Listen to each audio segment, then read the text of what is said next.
had the hardest time getting into the Sly Cooper series. Not because I didn't want to play the games, I really did. I just wasn't allowed to play them. I had played a demo in 2002, but never went further from there. I was interested, but I had forgotten about it as I never caught the name until 2005. Around this time, the third game had come out and I saw a promotional comic for it. Now that I had remembered the name of the game, I wanted to play it. So one day I was at GameStop with a couple of friends and I had traded in a few games, and GameStop was running one of those buy two get one free specials. I had picked out 2 games and Sly Cooper as my third, and that being the cheapest, it was going to be free. So in case if I didn't like it, well, at least there was no big loss. One of my friends slapped it out of my hand and said it was a bad game, and the other said that they would find me a better game. In other words, a game that they would want. I wanted Sly, but they would grab it out of my hands every time, repeating that it was a bad game without explaining why it was bad. My friends never even played the games. They hated it because it was a free game. I eventually snuck behind the backs of my friends and purchased all 3 games, and these 3 games were the most fun I have ever had with my PlayStation 2.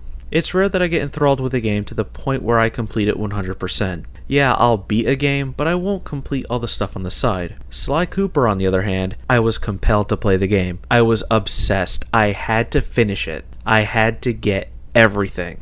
But of course, for the purposes of this review, I simply don't have the time to collect everything, and there's very few things that you would want to collect, like the upgrade to the invisibility. So you can move and be invisible at the same time, or the dive attack, which I highly recommend you get. It's at the very beginning of the game, so you can't miss it. All the cool stuff gets unlocked as you progress through the game, like the Japanese intro, which is something you gotta see. It's just so awesome. It's much better than the English one. The graphics are pretty good. Sucker Punch used cel shading because they wanted to give the game world a unique look. They wanted the game world to look like it was illustrated instead of looking like it was made on a computer. And they did do a pretty good job. I'm able to immerse myself into the game world. And they treat it like a cartoon, as every new world opens up like a cartoon title card.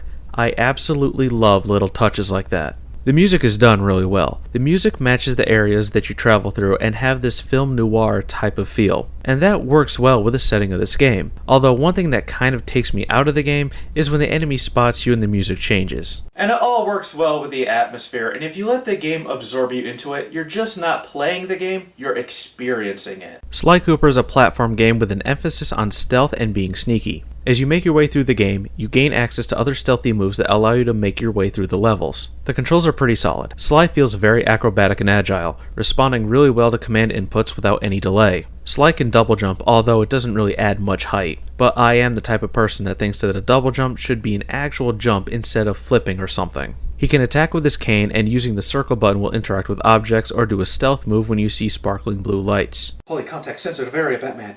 My thief sense is tingling. The game implores a one-hit and you're dead mechanic, something of which I'm not a fan of, unless it's done correctly, and Sly does do it correctly. You're given an ample amount of time to react to whatever the computer throws at you, so nothing just springs up on you out of nowhere to surprise and kill you with a cheap shot. And the enemies only need one hit to be defeated as well. Like most platform games, there's collectibles. The main collectible are treasure keys that are needed to be collected to get to the boss. There are lucky horseshoes that you could grab that will allow you to take 1 hit of damage. If you get a second, you can take 2 hits. Then there's clue bottles. If you get all of them in the stage, you can unlock the safe that's located in that stage to get a piece of the Thievius Raccoonus. There's also coins to collect. For every 100 that you get, you earn a horseshoe, but if you already have 2, then you'll get a 1-up instead. Which is pretty pointless with autosaves after every level and memory cards. Having a life system just feels archaic. Yeah, there's checkpoints, but what's wrong with a health bar? Back in the day, we had lives and hit points, and when memory saves came about, extra lives became obsolete and health bars replaced hit points. And now we have regenerating health where you sit behind a wall and suck your thumb for a bit until the pain goes away. With the one-shot mechanic and live system, it makes the game feel older than what it really is. But I can see why they did it. It adds challenge to the game, which is pretty easy as it is if you know how this game is played. The only parts that I had a hard time with are the minigames. I'm going to say this right now.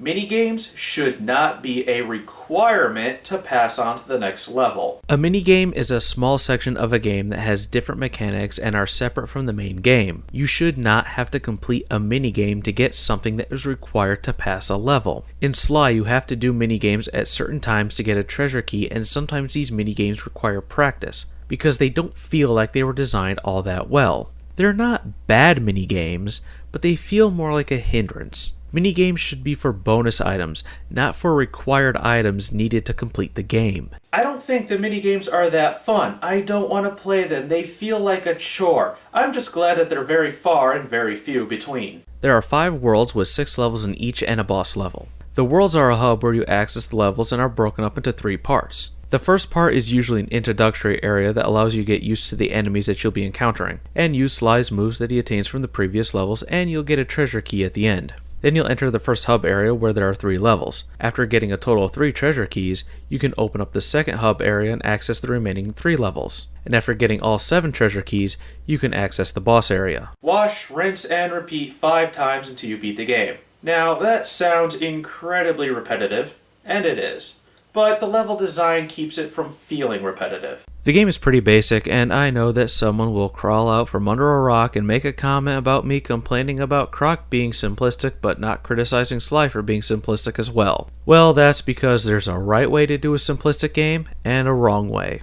The right way is to incorporate those basic gameplay elements while developing a world and characters that are unique to it, like Crash, Spyro, or Tomb Raider, whose gameplay and objective is simple, but the world they live in is pretty deep, making the game come off as more complex than what it is, which allows for better immersion. Sly has really good characters and a world that's fun to be a part of. That's how you do a simplistic game right. The levels are linear, but they're very large in size, so they feel like an open environment. So you really don't get that feeling of running down a hallway until you reach the end of the stage, unless you actually think about it. But the game allows you to deeply immerse yourself into it, so that you won't even notice the linearity. The hub worlds and levels are very Jungle Gym-like, allowing you to jump, climb, and hide all over the place. And you're going to be needing those skills to hide from searchlights and guards patrolling the area. However, the AI is pretty basic. Enemies without flashlights will attack when you get within a certain distance, and enemies with flashlights will attack when their light shines on you. I can't say that the AI is brainless because it's a platform game with stealth elements. I can't expect Metal Gear Solid AI. While this game looks like it may be aimed at kids,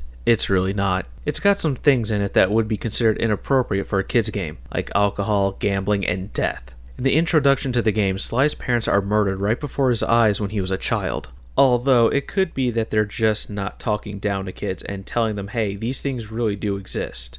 Story-wise, there's really nothing to it. Sly is on a mission to retrieve his family's book of thieving secrets from a group that murdered his parents, so this way he can reclaim his birthright. It's a good story, and it's a really good way to start the series. It introduces the characters in such a way that we learn about them from just how they act. Sly is confident and believes in his friends and maintains that attitude throughout the story, while Bentley goes from a pessimist to an optimist, and Murray goes from a coward to a very brave character. When it comes down to how the game is aged, I really don't know how to explain it. I guess I want to say that it's aged like cheese, so allow me to elaborate on that because that's not a bad thing. Some types of cheese are aged so the flavor will be enhanced, making it better in the end. Some types of cheese grow moldy and terrible. Now, depending on how you look at Sly Cooper, it can go either way. The game is still really fun to play, especially for an early PS2 game that's going on 11 years old. However, there are things that make this game feel older than what it is and makes it feel really obsolete, even for 2002 when the game was originally released. The one hit and you're dead mechanic, the life system, the repetition of collecting a lot of a certain object just to progress, and the basic AI. However, the things that make the game feel obsolete don't bother me because they are done very well and in a very timeless fashion. So to me, the game has aged very well. This is a must-play. This is a game that you should never pass on because it's really that good. If someone asks if you want to play Sly Cooper and the Thievius Raccoonus, your answer should be yes.